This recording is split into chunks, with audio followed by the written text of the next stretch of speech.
It's impossible to be good at speaking without being good at listening. Speaking without hearing new or conflicting ideas or the general thoughts of others is not valuable or productive. It's just talking with yourself. Understanding communication is more than just thinking about what you are going to say next. It's about listening to others in order to establish an environment where everyone feels heard. Communication at its core is sharing information in a way where everyone can understand the original idea through the eyes of a variety of people. No matter what you do for work, I guarantee you communicate with your coworkers. Maybe it's as simple as letting someone know you'll be late for your shift, or as complicated as reworking the entire procedure checklist at a company. But all forms of communication in the workplace are important. Imagine working with someone that calls out every other shift. Of course, at first, it can be frustrating and make you angry, but that's not really a productive way to fix the situation. Instead, sitting with your coworker and explaining how this negatively impacts you and your coworkers and listening to their reasoning can give everyone a better understanding of what's really going on.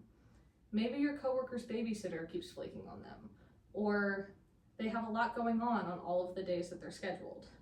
Having this conversation with them not only brings the team closer together, but it also reminds us that we're human and that everyone can benefit from a little bit of grace. Now, imagine working somewhere where communication wasn't really tolerated as much. I work at a local deli, and it can be frustrating for this exact reason.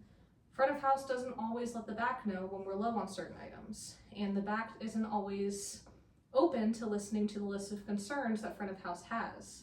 This leads to lack of certain items, slow ticket times, and a general sense of irritation across the entire staff. Not prioritizing communication in the workplace can not only affect the work that you're doing, it can also lessen the morale of your team and negatively impact the workplace environment, making it more hostile and negative. Communication is a core skill that everyone needs to have going into the workforce. It's not only an impressive one, but it's also so valuable that most leaders are able to communicate with a large variety of people, even those that don't necessarily agree with them. Not having a good sense of communication with your coworkers, peers, and even people that exist above you in the workplace can prevent you from climbing up the ladder or even just being happy in the job that you're doing.